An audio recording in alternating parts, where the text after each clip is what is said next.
Olá a todos, vamos dar início à gravação da aula de Fisiologia do Exercício do dia 22 de junho de 2020, da FUPAC Ponte Nova.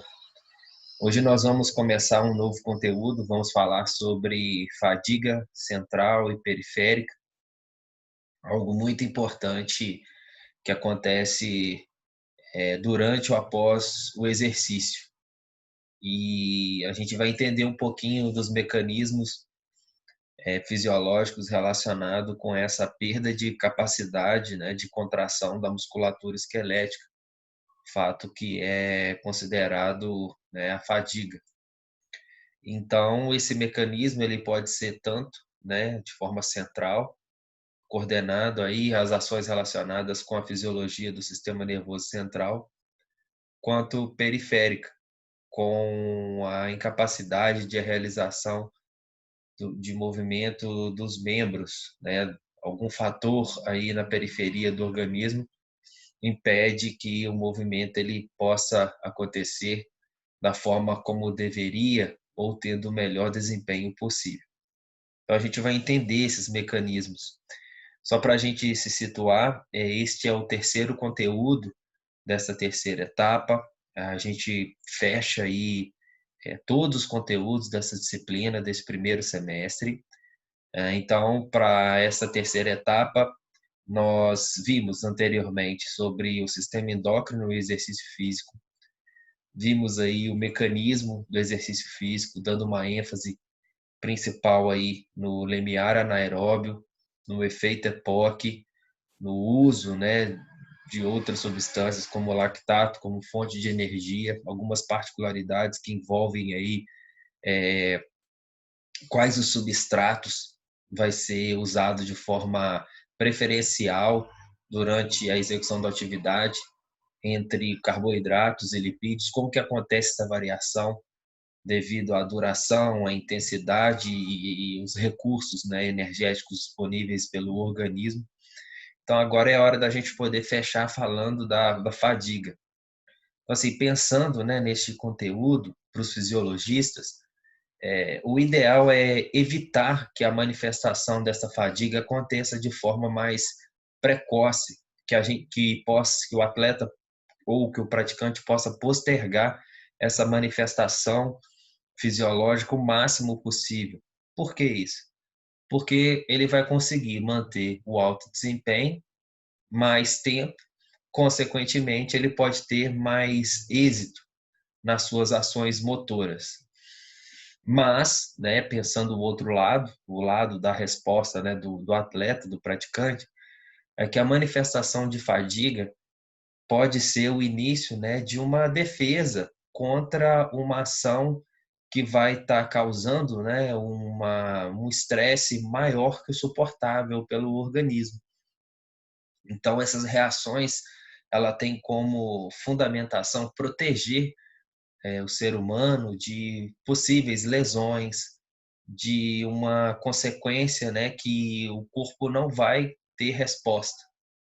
Então, a gente tem que saber entender, saber dosar isso, entender que a fadiga é uma ação necessária, é uma resposta fisiológica e que os mecanismos que forem usados para poder atrasar, né, a interrupção do exercício, a diminuição do desempenho, eles possam ser coniventes com o estado de saúde, com o condicionamento físico das pessoas, para evitar lesões, para evitar complicações agudas e crônicas, né, ao longo prazo. Então, a gente até percebe aí que a manifestação da fadiga também pode ser momentânea, instantânea, né, que é aquela de modo agudo, quanto a fadiga crônica, aquela que acontece, por exemplo, no final de um período de uma temporada, no final de um período de treinamento, no final de um ciclo de treinamento. Então, assim, ao longo do tempo, o organismo vai acumulando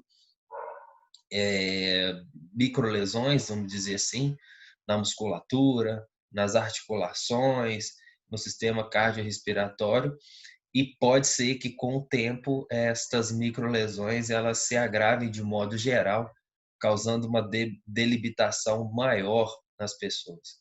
né?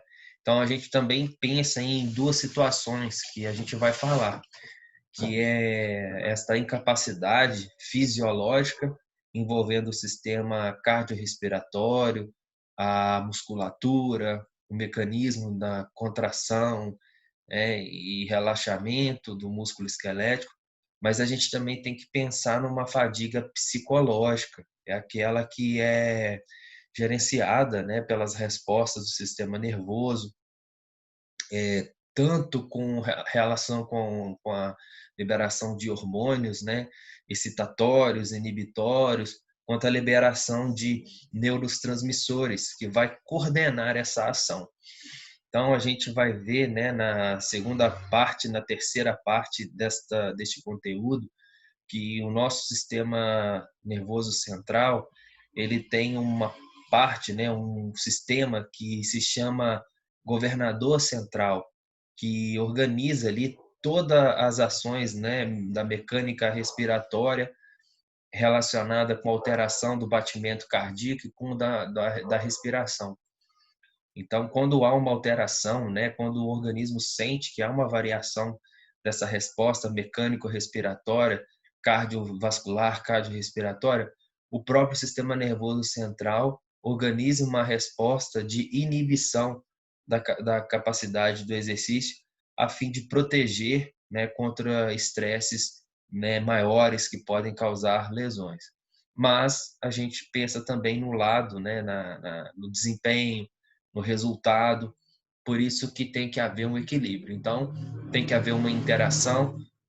O fisiologista, né, o professor deve conhecer bem, né, todo o mecanismo que estão relacionados com a fadiga para poder achar o ponto certo, né, entre o atraso da manifestação da fadiga, né, a duração do alto desempenho sem causar complicações. Então é isso que a gente vai ver agora nesse conteúdo. Vamos começar fazendo uma introdução.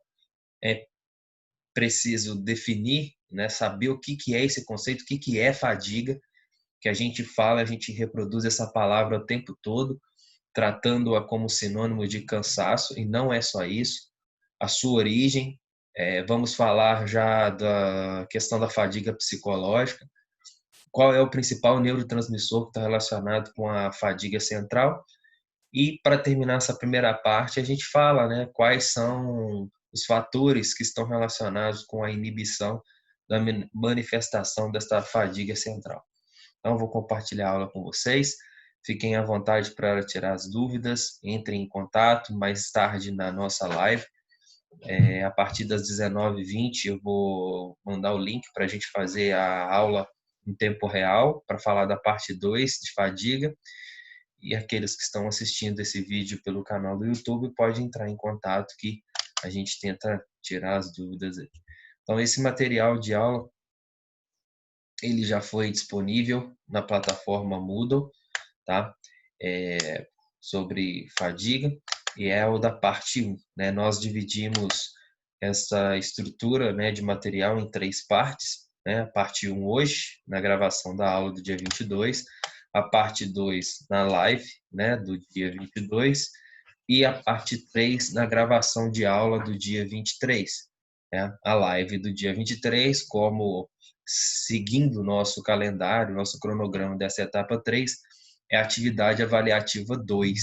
Então, nessa próxima terça-feira, dia 23, a partir das 8h40, das 21 horas mais ou menos, né, depois que vocês tiverem o tempo para assistir a parte 3 sobre fadiga central, vai ser liberado uma atividade, né, atividade avaliativa 2, valendo 4 pontos. Então, fiquem atentos aí e se preparem para essa atividade que vai ser sobre os conteúdos, né, sobre metabolismo do exercício e sobre fadiga central. Então, vamos lá. Iniciando sobre a definição, como eu disse, nós não podemos ter em mente que fadiga é apenas a representação de cansaço. É sim também, mas é quando acontece uma incapacidade da ação muscular durante determinada tarefa. Então, a execução dos movimentos, elas são produto, né, de uma interação de diferentes ações musculares, das musculaturas agonistas, antagonistas, as musculaturas, né, estabilizadoras, enfim, coaptadoras, essa seria a melhor palavra. Então, a gente percebe, perdão, quando essa musculatura ela perde essa capacidade de contração dinâmica, estática, o movimento tende a falhar, a execução do movimento tende a falhar. Seja esse movimento realizado de forma discreta, seriada ou contínua, como, por exemplo, uma corrida. Então, um atleta, né, que está desempenhando uma corrida, né, que está envolvendo um conjunto de músculos, né, envolvendo o corpo todo, tanto a musculatura do tronco, dos membros superiores, principalmente a musculatura dos membros inferiores, a musculatura do quadril, da coxa, região anterior, posterior, e, enfim, da perna também. Quando o movimento, né, vai perdendo a capacidade, onde a gente percebe, a gente perde na diminuição do ritmo, né? Se a pessoa está correndo ali aproximadamente 4 minutos e 30, né, por quilômetro, quando o tempo passa, que vai acabando, né, as fontes de energia, ou a musculatura vai entrando, né, em fadiga por determinados fatores bioquímicos, como, por exemplo, o acúmulo de ácido lático, o acúmulo de íons H+ na musculatura, a gente vai vendo uma diminuição do desempenho, uma piora do desempenho. Então, esse tempo por quilômetro agora pode passar a ser 5 minutos, 5 minutos e 10, 5 minutos e 30. Então, aí está acontecendo a perda de desempenho, a musculatura está fadigando. Ou então, se ele interromper a atividade antes do final, né, do seu objetivo, devido à incapacidade da ação muscular, a gente fala que o organismo entrou em fadiga. Então, né, por causa das contrações musculares voluntárias serem controladas pelo sistema nervoso central, a fadiga muscular aguda, aquela que acontece instantaneamente, pode ter sua origem em todas as estruturas nervosas que se localizam acima da junção neuromuscular. Então, a gente sabe, e a gente já estudou nessa disciplina sobre o sistema nervoso central, que até o impulso nervoso chegar na placa neuromotora, que é a junção, né, do terminal axônico com a fibra muscular, vários mecanismos fisiológicos e bioquímicos aconteceram dentro, né, da célula, dentro do neurônio. Então, o início, quando o estímulo, né, é passado para o interior, né, para o núcleo do neurônio, onde esse impulso vai se propagar por todo o corpo e axônio do neurônio, precisa haver uma mudança de estímulo. E aí, essa mudança de estímulo está relacionada com o potencial de repouso da membrana, quando o interior da célula se mantém negativo e o exterior positivo, e na mudança ao contrário, a mudança de carga positiva do meio interno e a mudança de carga negativa do meio externo.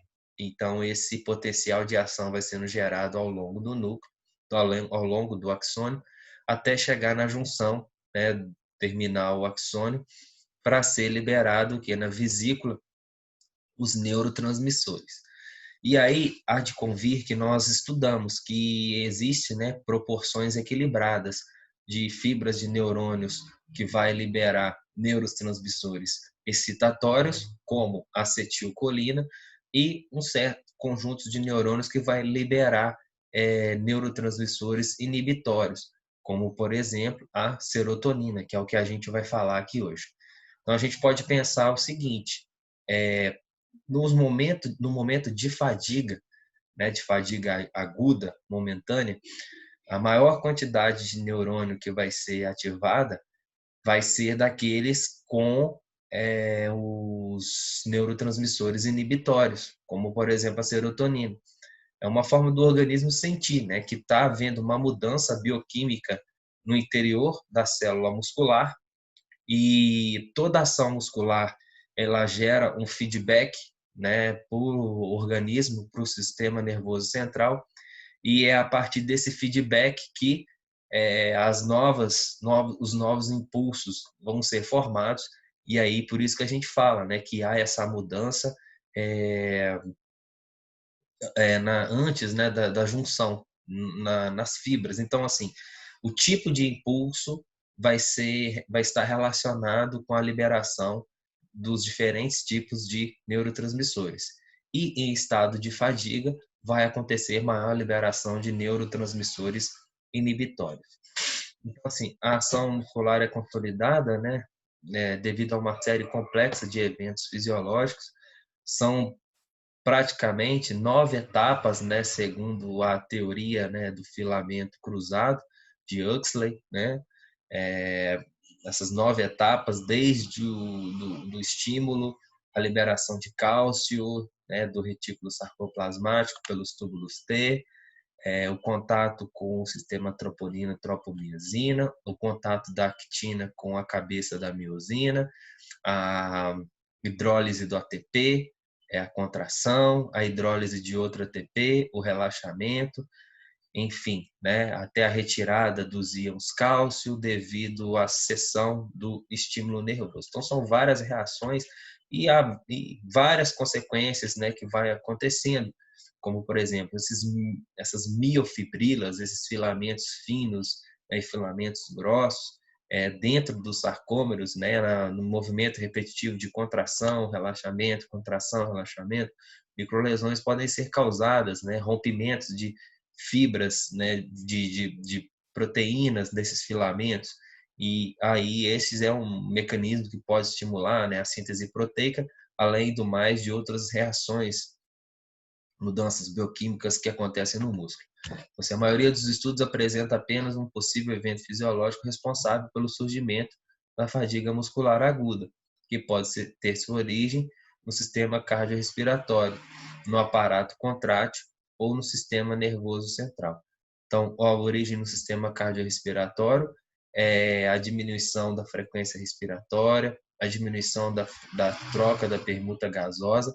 É como se a musculatura entrasse em cansaço, né, fisiológico, perde a capacidade de contração, então há uma diminuição aí da troca gasosa, também há uma diminuição, né, do número de sarcômero que vai contrair, ou, né, alguma informação, né, devido à liberação, né, dos neurotransmissores inibitórios, e aí vai ser coordenada pelo sistema nervoso central.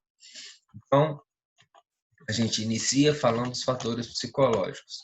Então, assim, quando é uma fadiga psicológica, que a gente pensa, né, nesse termo, ela não vai estar relacionada com a disfunção da musculatura esquelética. Muitas vezes, no dia a dia, antes do início de uma atividade física, a gente está mentalmente, vamos dizer assim, cansados. Isso pode ser por diversos fatores, algumas reações relacionadas a outros sistemas, né, que vai ser coordenado pelo sistema nervoso central e endócrino, e que de certa forma vai estar sendo liberado, né, o sistema nervoso autônomo parasimpático, ele pode estar em maior ação do que o sistema nervoso autônomo simpático. Isso dá uma sensação de cansaço, uma sensação, né, de desmotivação, da incapacidade de movimentar-se com a mesma intensidade. Então, quando essa sensação não está relacionada, né, essa fadiga não está relacionada com o sistema nervoso, com o músculo esquelético, é relacionado aos fatores psicológicos, principalmente. É caracterizado pela ausência de motivação, atenção, incapacidade de suportar esforço físico. Então, essa origem é no sistema nervoso central. Então, a gente tem uma sequência, né, de mecanismos neuropsicológicos, vamos dizer assim, que estão relacionados com o estresse psicológico. Então, a gente pode enumerar e falar aqui, numa ordem crescente, a manifestação desse estresse psicológico. Então, assim, esse tipo de estresse psicológico é bom salientar que ele não acontece apenas com atletas, apenas com praticantes de atividade física, de exercício físico, enfim, ele acontece com todos os profissionais de um modo geral. sendo que algumas profissões, né, esse tipo de estresse psicológico, ele é muito relatado, como, por exemplo, policiais, enfermeiros, né, são exemplos, né, de profissionais que manifestam essa cadeia de fadiga, né, neuropsicológica. Então, a gente sempre vê aí, né, na segurança do trabalho, a preocupação. Então, existem algumas síndromes que estão relacionadas com esse estresse psicológico. O momento que nós estamos vivendo aí, de pandemia, né, a gente já assistiu aí, apareceu algumas reportagens sobre o estresse psicológico que muitos enfermeiros estão passando, né, devido às condições de trabalho, devido à quantidade de pessoas, né, que estão com a doença, as pessoas, né, o número de óbitos aumentando muito, as unidades, né, de terapia intensiva muito cheias. Então, esses profissionais, né, a maioria fazendo um trabalho brilhante acima, né, eh, de qualquer ação profissional mesmo. Então, eles estão assim, dando o melhor, fazendo mais, né, pelas pessoas que são contraídas por esse vírus. Mas ao longo do tempo, né, devido à falta de suporte, isso pode gerar um desgaste psicológico muito grande, né. Então, qual que seria essa cadeia, vamos dizer assim? Um professor, né, a gente tem ouvido falar sobre esse estresse psicológico, os professores que estão trabalhando dessa forma remota. A gente, no ensino superior, o suporte que a faculdade tem dado para a gente é muito bom perante as outras situações que a gente vê aí, os professores, né, do ensino básico, tendo que lidar com os alunos, né, que muitas vezes não têm as condições financeiras para ter um computador, internet em casa, mas além disso, às vezes não tem nem conhecimento mesmo técnico para poder lidar com essa situação. Então você imagina a carga de estresse que um professor que às vezes também não estava preparado para isso, né? Isso foi repentino, não dá para jogar também aquele professor que não tem tanta habilidade com essas ferramentas tecnológicas para poder passar o conhecimento, né, para os alunos.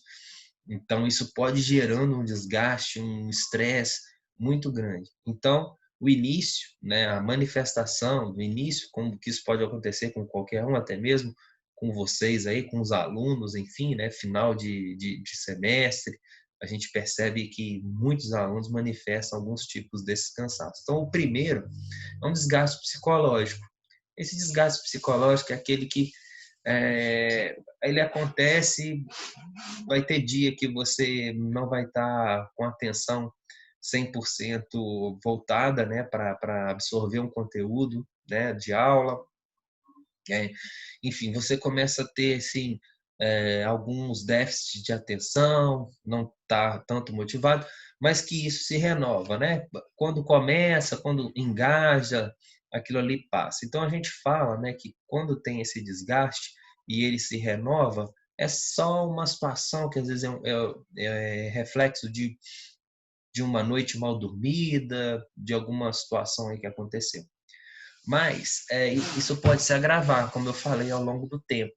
E, e essas renovações, né, da atenção, da motivação, elas podem demorar a acontecer. E aí você se perde, por exemplo, quando você vai se propor a fazer alguma coisa e aí esses fatores motivacionais de atenção, eles não estão acontecendo, a gente fala que está acontecendo uma fadiga psicológica.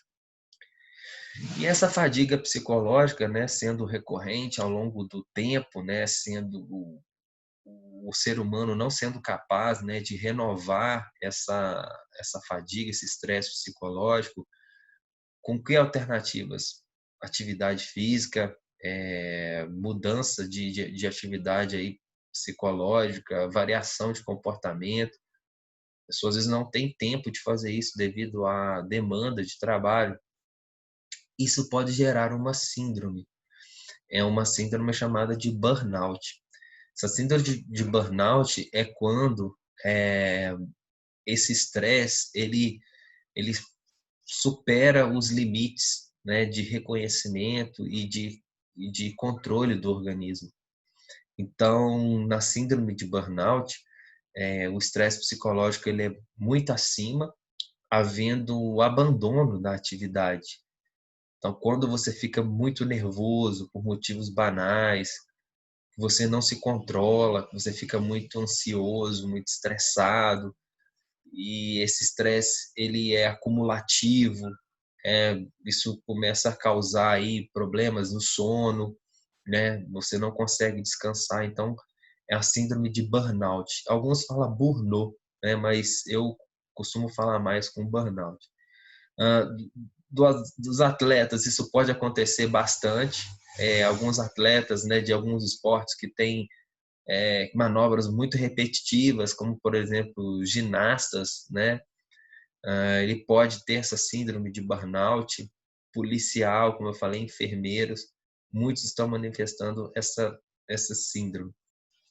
Mas é, tem tratamento e a pessoa consegue voltar, né, a executar a atividade quando tratada essa síndrome. Então, há um abandono temporário. O overtraining é uma, vamos dizer assim, é uma evolução ou uma diferenciação da síndrome de burnout, e ele é muito parecido, só que ele é mais relacionado com a parte, né, com os atletas, com quem faz os treinamentos físicos repetitivos, né, e esse tipo de treinamento ele está excessivo. Então, ele supera as capacidades físicas e psicológicas das pessoas. E aí há um abandono, o atleta tem que parar, tem que sair. Alguns atletas, né, que às vezes saem no meio da temporada, tem algum tipo de lesão muscular, mas, enfim, muitas vezes, né, essa lesão não é nem muscular, né? Às vezes é uma lesão, é uma forma de prevenir o atleta ter coisas piores, né, por causa do overtraining.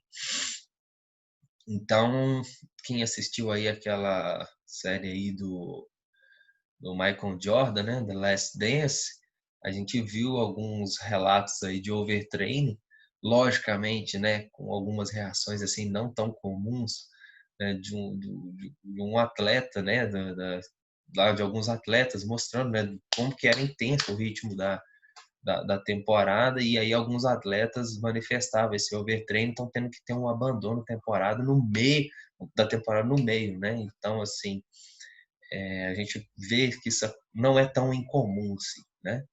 E o dropout? O dropout é quando esse estresse psicológico, ele está num nível tão avançado que as adversidades neurofisiológicas, como eu já falei aqui, perdas da hora de sono, de concentração, excesso de estresse, ela está tão elevada que o profissional ele tem que abandonar, ele tem que largar a profissão, a atividade dele, porque isso já está causando um mal que pode vir a tornar, né, algum transtorno psiquiátrico, como depressão, síndrome de ansiedade, síndrome do pânico, enfim. Então, a melhor alternativa é abandonar. Então, se a gente só revisando geral aí dessa escala aí de estresse psicológico, um simples desgaste mental, né, entre aspas, ele pode vir a ser o gatilho para o abandono de uma atividade, né? Seja ela profissional, seja ela relacionada com o treinamento. Então não dá para subestimar, principalmente nos dias atuais, onde que a pressão é muito grande, né? De todo tipo de trabalho, por desempenho, por se manter no emprego. Às vezes as ações não estão correspondendo às expectativas. Então tem que haver um equilíbrio, né, dessas ações aí físicas e psicológicas para ter um ambiente aí de trabalho profissional sadio, não só fisicamente como psicologicamente. Então aí a gente percebe que o sistema nervoso ele tem alguns mecanismos de tentar evitar esse estresse psicológico, né, essa fadiga central. E aí a gente fala da serotonina, que é esse neurotransmissor inibitório que ele se manifesta, né, em algumas situações, como por exemplo, no exercício prolongado. né? O exercício prolongado, a gente tem aí, né, basicamente exercícios a partir de 1 hora e meia a mais de 2 horas, só que isso depende muito das pessoas. Uma pessoa que não é fisicamente ativa, não tem condicionamento físico, 30 minutos de atividade física contínua pode ser considerado um exercício prolongado. Eu falo, né, de 1 hora, 1 hora e 30, porque quando o reservatório de todo carboidrato do organismo, né, de glicogênio, de glicose livre no sangue, eles vão se esgotando. E isso está relacionado diretamente com a manifestação, como por exemplo, da serotonina. Então é uma forma do organismo dizer assim, olha, vai diminuindo o ritmo, já se passaram muito tempo, a energia está acabando, então não vou conseguir ter o mesmo desempenho. Então aí aumenta a letargia, que é o cansaço, a redução do número de unidades motoras ativas. Então, assim, o estímulo nervoso vai deixando de chegar numa quantidade maior de fibras musculares. Então, as unidades contráteis do músculo vão se desligando, menos sarcômeros vão realizando os movimentos, né, de ponte cruzada. A diminuição da frequência de disparos de motoneurônios, que é aquela resposta ativa das fibras musculares esqueléticas, alteração do humor, emoção, sono, apetite. Então, essa já é uma resposta pós, né, atividade. E, de um modo geral, vai havendo uma redução do desempenho. Assim, algumas teorias relacionadas, como, por exemplo, que a hipertermia interleucina 6, liberada pelo sistema nervoso durante o exercício prolongado, podem induzir, na verdade, a fadiga central. Então, as atividades físicas realizadas em ambientes muito quentes, em regiões, em horários, né, tem uma temperatura muito elevada, então aumenta o aquecimento corporal. A gente já sabe que a temperatura corporal interna, quando ela supera durante a atividade física os 49 graus, é, vários fatores fisiológicos vão contribuindo pela perda de desempenho, como, por exemplo, a perda das ações enzimáticas, a desnaturação das proteínas, enfim. E a interleucina 6, ela é produzida, né, ela pode ser produzida pelos adipócitos, né? Ela representa um estado de inflamação do organismo. E esse estado de inflamação, ele vai induzir, né, a fadiga central, a liberação aí dos neurotransmissores inibitórios. Então, falando, né, desses neurotransmissores, a gente retoma aqui a serotonina, 5-HT, é uma das variações mais comuns da serotonina, que vai ser liberado, né, por os neurônios, né, são as sinapses realizadas pelos neurônios inibitórios, né? Então, assim, ela é elevada acima dos níveis, né, de concentração assim, normais, pode contribuir negativamente na termorregulação e desempenho motor. Então, é como se, é, ao invés, né, do estímulo induzir a contração, ele induz o relaxamento da musculatura. Então, vai perdendo o desempenho da ação motora. E não tem como falar de serotonina sem a gente falar, né, de um aminoácido que é o triptofano. O triptofano, ele é o precursor da síntese da serotonina e ele é ingerido, né, pelos alimentos, e na digestão, na absorção dele, ele pode ficar no nosso organismo sobre duas formas. A sua maior forma de armazenamento no organismo é junto a uma molécula de albumina. Então, 90% do triptofano fica ligado à molécula de albumina. Mas o que está relacionado diretamente com a produção de serotonina lá no cérebro é a forma do triptofano livre. Então a gente pode pensar em algumas situações aqui que vai ajudar a gente a entender os mecanismos. Bom, a albumina, qual que é a importância dela se a gente pensar, né, se a gente voltar alguns conteúdos aqui, pensando em bioenergética? A albumina é ela que vai se ligar, né, ao ácido graxo livre quando acontece a quebra, né, dos triacilgliceróis e o ácido graxo livre vai ser usado como fonte de energia. Então, se a gente pensar em algumas situações assim, a gente tem que pensar, lembrar aqui dos conteúdos que nós vimos lá em metabolismo do exercício. Quais são as situações que o organismo vai usar mais a gordura como fonte de energia? Ou seja, quais são as situações que o organismo vai passar a usar mais o ácido graxo livre na beta-oxidação para poder gerar energia de forma aeróbia? Não é isso que a gente viu? Quando isso acontece? Quando as concentrações de carboidratos elas vão se esgotando. O principal é isso. Então, quando a intensidade do exercício varia, a gente percebe que os exercícios aí contínuos com, é, com ações intervalares de alta intensidade otimiza o processo de uso do ácido graxo.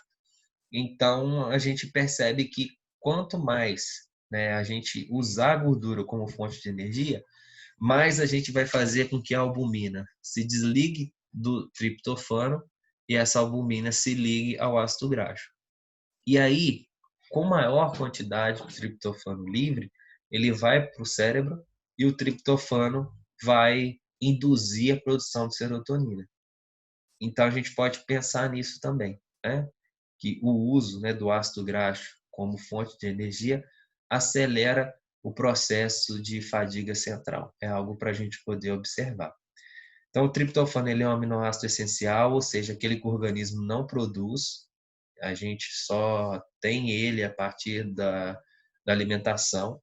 É utilizado pelo cérebro juntamente com a vitamina B3, a niacina ou a niacinamida e o magnésio para produzir a serotonina, um neurotransmissor importante nos processos bioquímicos do sono e do humor, tá? Por ser um aminoácido essencial, o nosso corpo não é capaz de produzir triptofano e precisa ingeri-lo. Então, assim, a síntese de serotonina cerebral pode ser modulada por 3 fatores. Então, um deles, né, é esse que eu falei, é a diminuição da quantidade de carboidratos livres para a produção de energia e o aumento do uso do ácido graxo na beta-oxidação para a produção de ATP. Mas existem outros, tá?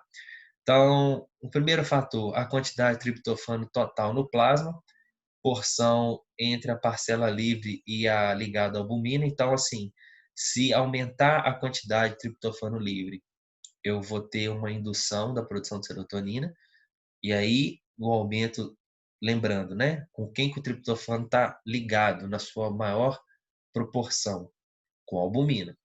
Então, à medida que eu vai acabando o carboidrato, vai aumentando a quantidade de ácido graxo livre. E aí a gente sabe que o ácido graxo não é transportado livremente pelo organismo.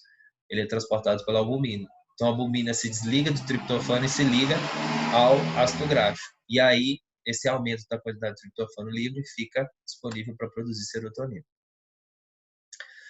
O transporte do triptofano livre pela barreira hematoencefálica contra seus competidores. Outra situação que vai ser mostrada aqui é que lá no cérebro, quando a circulação, a gente tem lá os vasos, né, que irriga lá o cérebro, só que entre o cérebro e o vaso há um espaço, né, que a gente fala espaço hematoencefálico, e nesse espaço hematoencefálico vai ter os competidores, né, do triptofano, que são os aminoácidos de cadeia ramificada, os famosos BCAA. Então, o que a gente pode dizer? Que se o indivíduo ele tem concentração suficiente de BCAA nessa barreira hematoencefálica, ele vai impedir que o triptofano entre no interior do cérebro para a produção de serotonina. Então, é isso que vocês podem pensar. Então, a suplementação do BCAA pode ajudar na inibição da fadiga central? Pode. É uma das recomendações da suplementação do BCAA, caso ele não seja atingido, né, a sua recomendação na alimentação de um modo geral. Então, assim, as pessoas que fazem exercícios aí prolongados, né, que varia a intensidade, que tem aí a concentração de BCAA na barreira hematocefálica, ele vai evitar que esse triptofano livre entre na corrente, no cérebro, e aí forma a serotonina lá no sistema nervoso central. E terceiro, atividade da enzima triptofano hidroxilase, que vai otimizar esse processo aí. Os dois primeiros mecanismos possuem possibilidade de manipulação dietética, né? O primeiro, através da suplementação, né, adequada, da ingestão adequada de carboidratos, e o segundo, pela ingestão adequada de BCAA, desses aminoácidos de cadeia ramificada. Então, assim, o triptofano livre, quando ele aumenta, então aqui a gente vai confirmar as informações que foram passadas anteriormente. A competição dos ácidos graxos livre pela albumina. Então, à medida que os ácidos graxos ficam livres para poder gerar energia, eles vão ficar livres para poder se relacionar. Na verdade, eles não vão ficar livres, é porque o ácido graxo só é transportado pela albumina. E essa albumina se desliga de quem? Do triptofano. Então, o aumento do ácido graxo devido à lipólise, ou seja, a quebra, né, do triglicerídeo, para atender a demanda energética nos grupos musculares durante esforços realizados pela ressíntese de ATP. Esse mecanismo aumenta a quantidade de triptofano livre. E a barreira hematocefálica. O triptofano compete com o aminoácido de cadeia ramificada pelo mesmo transportador.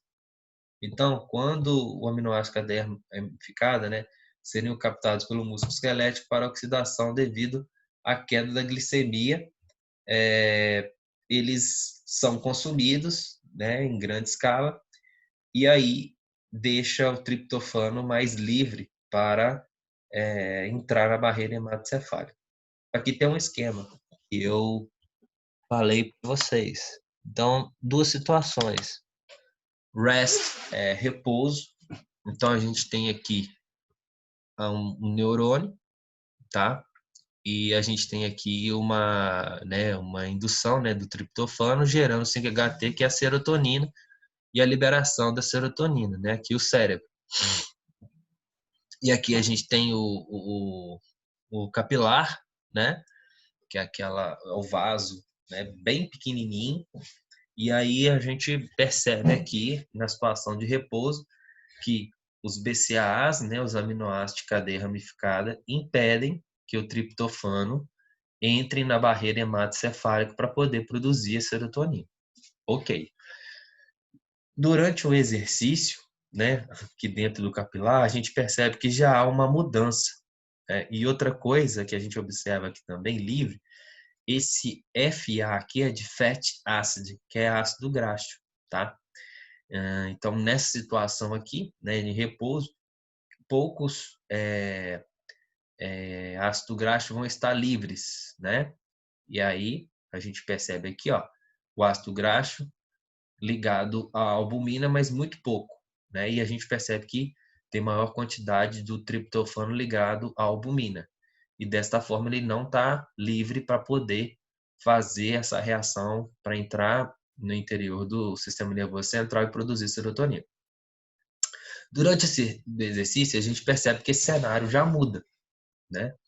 A gente já percebe que já tem maior quantidade de ácido de graxo ligado à albumina, e aí vai diminuindo a quantidade do triptofano estável, vamos dizer assim, que é aquele ligado à albumina.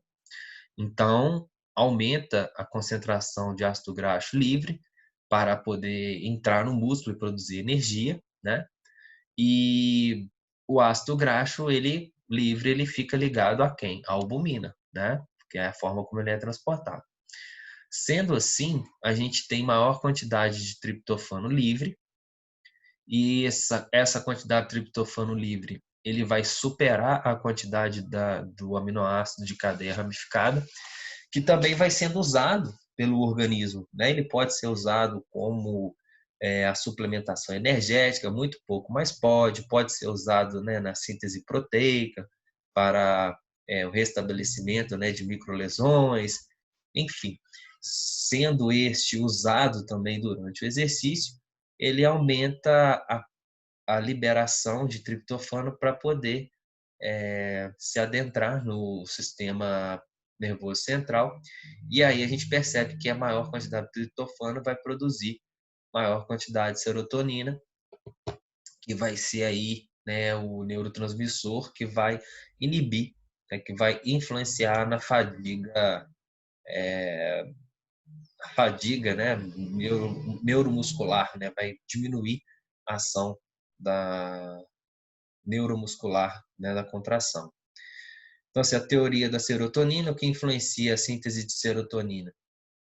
Oferta de O2, né, e pteridina, né, que é cofator necessário para a hidroxilação do triptofano, atividades outros neurotransmissores que também são inibitórios, dopamina e GABA, oferta de glicose cerebral, quando isso diminui, aumenta a produção de serotonina, ativação de autorreceptores, né, estão relacionados a esse feedback negativo, aquela resposta que o músculo dá ao cérebro. Outros fatores, né, outras causas de aumento da absorção do triptofano no cérebro. O estresse, a ingestão de refeição rica em carboidrato, idosos, né, isso aqui vai de certa forma diminuir, né?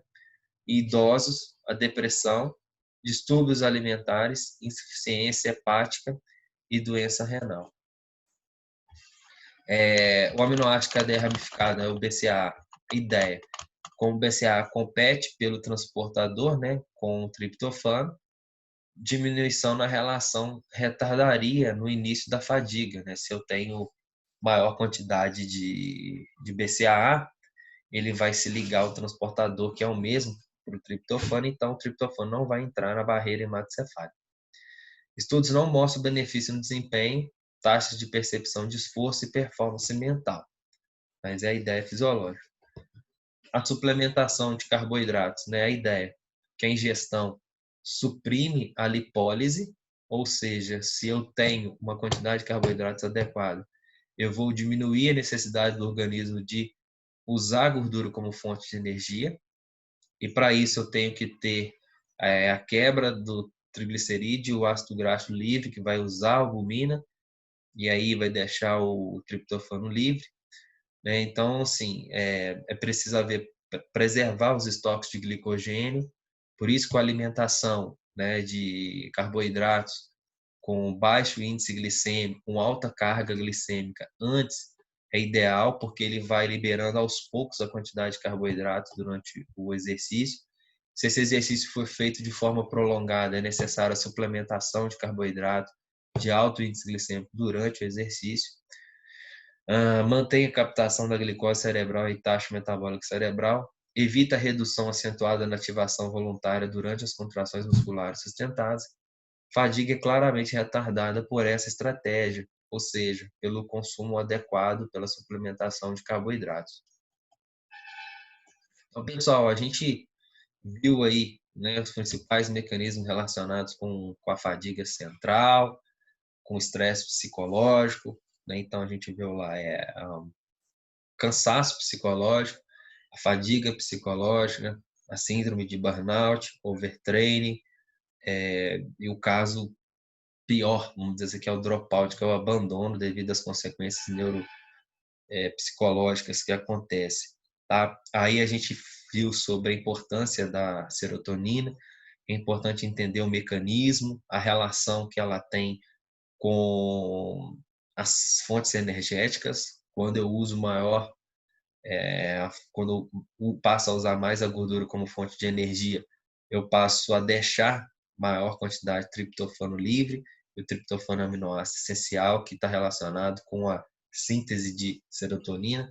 Um outro aspecto aí é o BCAA, né, os aminoácidos de cadeia ramificada, que eles lutam pelo mesmo transportador.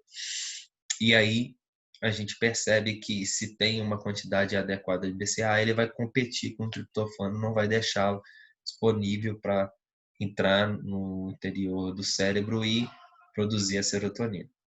Então é isso, né? Essa primeira parte ficou um pouco mais extensa, mas ela é necessária para a gente poder entender e começar aí a segunda parte na hora da live. Então, hoje, né, a aula começa às 18h50, a partir de 50 minutos que está dando essa live aqui, a gente inicia, tá? Então, a partir das 19h30, a gente inicia a nossa live.